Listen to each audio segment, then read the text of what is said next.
আসসালামু আলাইকুম রহমতুল্লাহি বারাকাত। গতকালকে 4 শতাধিক বীর মুক্তিযোদ্ধার স্বীকৃতি বা বাতিল করা হয়েছে। এটা দীর্ঘদিন যাবৎ যেটা রাষ্ট্রীয়ভাবে চালু ছিল, গতকালকে অন্তর্বর্তীকালীন সরকার সেটা পরিবর্তন করেছে।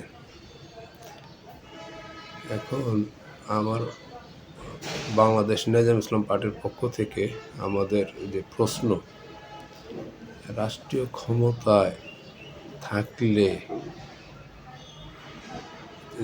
যে যার মতো নিজস্বভাবে সত্য মিথ্যা সঠিক বেঠিক যাচাই না করে সম্পূর্ণ নিজস্ব ইচ্ছা অনিচ্ছার উপরে যা কিছু করা যে করার যে একটা বিষয়, এটা দীর্ঘদিন যাবৎ চালু আছে এবং বর্তমান যে অন্তর্বর্তীকালীন সরকার এটা মুক্তিযোদ্ধাদের স্বীকৃতি বাতিল এর মাধ্যমে এটা আবার নতুন করে এই বিষয়ে আলোচনা শুরু হয়েছে। বাংলাদেশ নেজাম ইসলাম পার্টির পক্ষ থেকে আমার জিজ্ঞাসা বা প্রশ্ন যে মুক্তিযুদ্ধের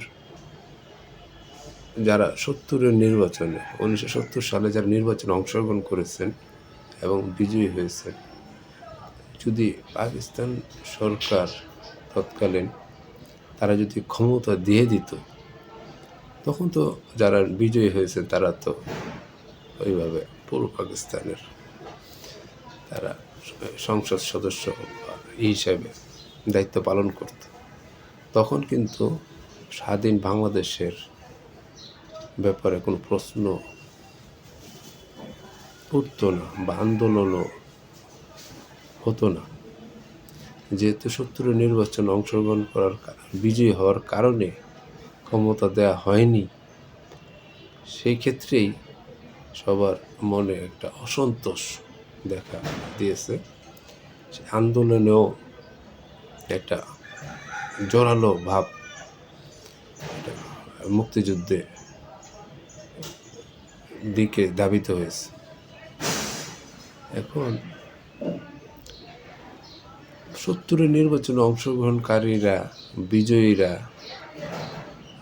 বিজয়ীরা ক্ষমতা না পাওয়ার কারণে বা তাদের দায়িত্ব প্রাপ্ত না হওয়ার কারণে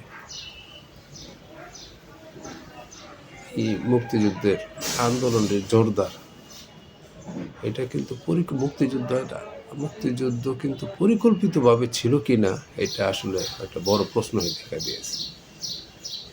স্বাধীন বাংলাদেশের জন্য যে মুক্তিযুদ্ধ যে এটা মুক্তিযুদ্ধের সিদ্ধান্তটা এটা পরিকল্পনায় ছিল কি না, বা পরিকল্পনা হলে কোন তারিখে কোন স্থানে কোন প্রেক্ষাপটে বা কোন ব্যক্তিগণের উপস্থিতিতে স্বাধীন বাংলাদেশের জন্য মুক্তিযুদ্ধের যে সিদ্ধান্ত এবং সিদ্ধান্ত মোতাবেক এগিয়ে যাওয়া, মুক্তিযুদ্ধের দিকে এগিয়ে যাওয়া, এই যে কার্যক্রমগুলি এটা রাজনৈতিক দলের মাধ্যমে বা রাজনৈতিক দল ছাড়াও বিভিন্ন সংগঠনের বা কারো মাধ্যমে হয়েছে কিনা, হইলে কোন স্থানে হয়েছে, এটা আমাদের খুঁজে বের করতে হবে।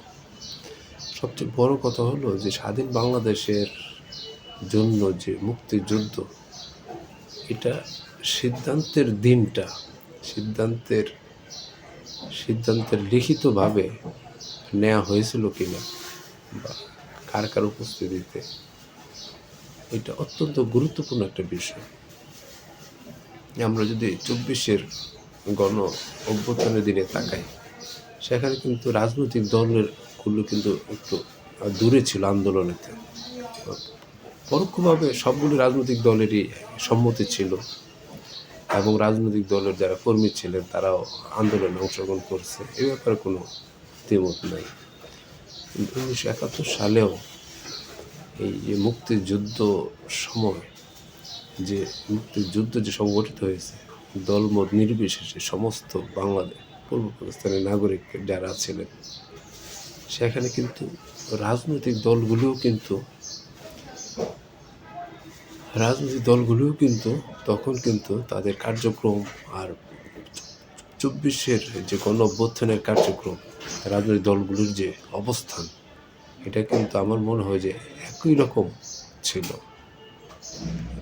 1970 নির্বাচনে অংশগ্রহণকারীরা, বিজয়ীরা যদি মুক্তিযুদ্ধেরই পরিকল্পনা থাকতো, তাহলে কিন্তু তারা 70 নির্বাচনে অংশগ্রহণ করতো না। এবং তাদের পরিকল্পনায় কিন্তু মুক্তিযুদ্ধ ছিল না। স্বাধীন বাংলাদেশের যে একটা পরিকল্পনা, এটা কিন্তু ছিল না। যদি থাকতো তাহলে কিন্তু 1970 সালের নির্বাচনে তারা অংশগ্রহণ করতো না। অংশগ্রহণ করে বিজয়ী হওয়ার কারণে তাদের প্রেক্ষাপট ছিল পুরো পাকিস্তান পরিচালনা করা। স্বাধীন বাংলাদেশের পরিকল্পনা তাদের ছিল না।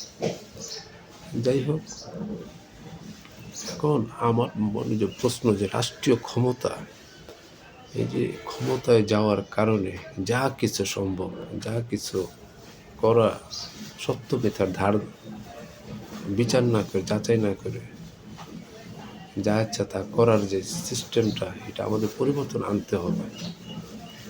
এবং নির্বাচন তারা অংশগ্রহণ করতো না। অংশগ্রহণ করে বিজয়ী হওয়ার কারণে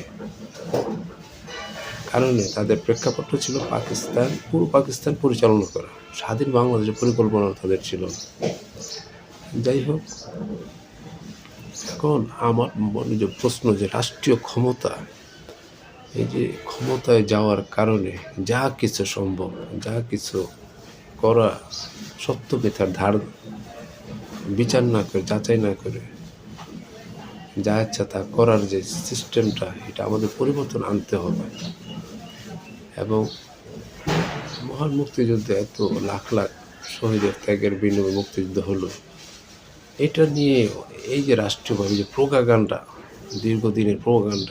দীর্ঘদিনের কে মুক্তিযুদ্ধ, কে রাজাকার, কে মুক্তিযুদ্ধ, এই যে একটা কাদা ছড়াছড়ি, এটা তো কোনো সিদ্ধান্তই তো হইল না। মুক্তিযুদ্ধ পরিষ্কার না সিদ্ধান্ত, মুক্তিযুদ্ধের যে একটা সিদ্ধান্ত, রাজনৈতিক দল বা দলের সিদ্ধান্ত যে মুক্তিযুদ্ধের জন্য, এটি তো এখনো পরিষ্কার হয়নি যে কোন জায়গায় সিদ্ধান্তটা হয়েছে। তাহলে আপনি কাকে রাজাকার বলবেন আর কাকে মুক্তিযুদ্ধ বলবেন? যদি সিদ্ধান্ত নেওয়া হতো, সিদ্ধান্ত নেওয়ার পরে সবাইকে আহ্বান জানানো হতো মুক্তিযুদ্ধের জন্য, স্বাধীন বাংলাদেশের জন্য, কেউ যদি না আসতো, তখন তাকে বলতে পারতেন আমরা সবাইকে আহ্বান জানানো হয়েছে মুক্তিযুদ্ধের জন্য, স্বাধীন বাংলাদেশের জন্য, আপনারা আসেননি, এবং যারা আসছে তাদের নিয়ে আমরা মুক্তিযুদ্ধের মাধ্যমে স্বাধীন বাংলাদেশের আমরা সূচনা করেছি। তখন তো পক্ষ বিপক্ষ একটা বেরিয়ে আসতো। যাই হোক, 24-এর গণ-অভ্যুত্থানে যে সরকার গঠিত হয়েছে, সেটারও কিন্তু তাদের কাছে আমাদের আহ্বান থাকবে, রাষ্ট্রীয় ক্ষমতা ব্যবহার করে যাতে এই প্রোপাগান্ডা করা না যায়, রাষ্ট্রীয় ক্ষমতা ব্যবহার করে যাতে কোনো ব্যক্তি বা গোষ্ঠী বা কোনো লাভবান হতে না পারে, রাষ্ট্রীয় ক্ষমতা যাতে ব্যক্তিগত কাজে ব্যবহার না হয়, শুধুমাত্র রাষ্ট্রীয় ক্ষমতা রাষ্ট্রের জন্য ব্যবহার হবে, রাষ্ট্রের জনগণের জন্য ব্যবহার হবে। সংখ্যাগরিষ্ঠ মানুষের, মুসলমানদের চেতনা, এই চেতনার জন্য ব্যবহার হবে। এইরকম একটা দৃষ্টান্তমূলক একটা কার্যক্রম বর্তমান সরকার যদি করার আমরা দৃষ্টি আকর্ষণ করতেছি। আর মুক্তিযুদ্ধ নিয়ে যে প্রোপাগান্ডা, সমস্ত রাজনৈতিক দলও এই প্রোপাগান্ডা অংশগ্রহণ করে। আসলে সত্য যে বিষয়টা হলো, মুক্তিযুদ্ধ দীর্ঘ 9 মাস যে মুক্তিযুদ্ধ সংগঠিত হয়েছে, এটা কিন্তু পাকিস্তানি কোনো নাগরিক এতে অংশগ্রহণ করেনি। পাকিস্তানের যারা সামরিক যারা সরকার দায়িত্বে ছিলেন, তারা এই মুক্তিযুদ্ধ, কারণ এই যুদ্ধ পরিচালনা তাদের পরিচালনা করা হয়েছে। কিন্তু পাকিস্তানের যে নাগরিক, পশ্চিম পাকিস্তানের যে কোনো নাগরিক, পশ্চিম পাকিস্তানের কোনো সংগঠন, পশ্চিম পাকিস্তানের কোনো রাজনৈতিক দল এই মুক্তিযুদ্ধে অংশগ্রহণ করেছে। মুক্তিযুদ্ধ অস্ত্র হাতে নিয়ে নিরীহ এই দেশের নাগরিকদের হত্যা করেছে, কিংবা আমাদের মা বোনদের নির্যাতিত করেছে, এরকম কিন্তু আমরা দেখিনি। আমরা কিন্তু শুধু ওই যে পাকিস্তানি বলে গালাগালি করি, সকাল বিকাল সবসময় পাকিস্তানি গালাগালি করি। কিন্তু আমরা একবার চিন্তা করি না যে পাকিস্তানিরা তো কোনো সংগঠন, কোনো ব্যক্তি, কোনো নাগরিক পশ্চিম পাকিস্তানের, তারা তো এই স্বাধীন বাংলাদেশের কোনো মা বোনদের কোনো নির্যাতন করেনি। তারা তো নিরীহ বাংলাদেশিদের, তৎকালীন পূর্ব পাকিস্তানিদের কোনো নির্যাতনের জন্য কোনো অস্ত্র হাতে নেয়নি। এটা সম্পূর্ণ এই যে তৎকালীন যে সরকার, সামরিক সরকার, তারা এটা নেতৃত্ব দিয়ে তারা পরিচালনা করেছে। যদি দায়ী করতে হয়, তখন শুধুমাত্র সামরিক সরকারকে দায়ী করা যাবে। এবং তৎকালীন যে এই দেশে যে দায়িত্বপ্রাপ্ত ছিলেন, তাদেরও কিন্তু আপনাদের বিচারের আওতায় নিয়ে আসতে হবে।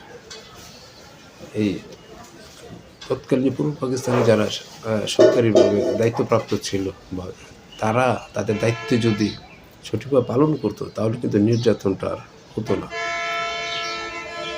আমরা শুধু এই পাকিস্তানি বলে গালাগালি করি, কিন্তু পাকিস্তানিরা তো অস্ত্র হাতে নেয় নাই, এই প্রশ্নটা আমাদের বিবেচনার মধ্যে আসে না।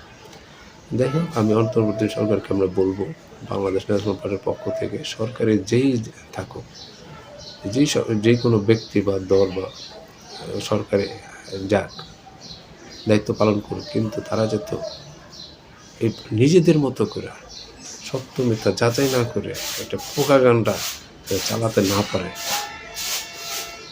এবং রাষ্ট্রীয় ক্ষমতা যাতে দেশের জন্য, দেশের মানুষের জন্য এবং সংখ্যাগরিষ্ঠ মুসলমানের যে চেতনা, এই চেতনার জন্য ব্যবহার করা হয়, এই ব্যাপারটা শক্তিশালীভাবে আমাদের বাস্তবায়ন করতে হবে। যাই হোক, আমি বাংলাদেশ ন্যাশনাল পার্টির পক্ষ থেকে মাওলানা ওবায়দুল হক বর্তমান অন্তর্বর্তী সরকারকে এই যে সাহসী একটা পদক্ষেপ নেওয়ার জন্য ধন্যবাদ জানিয়ে আমি আমার কথা শেষ করতে। আসসালামু আলাইকুম রহমতুল্লাহ বারাকাতুহু।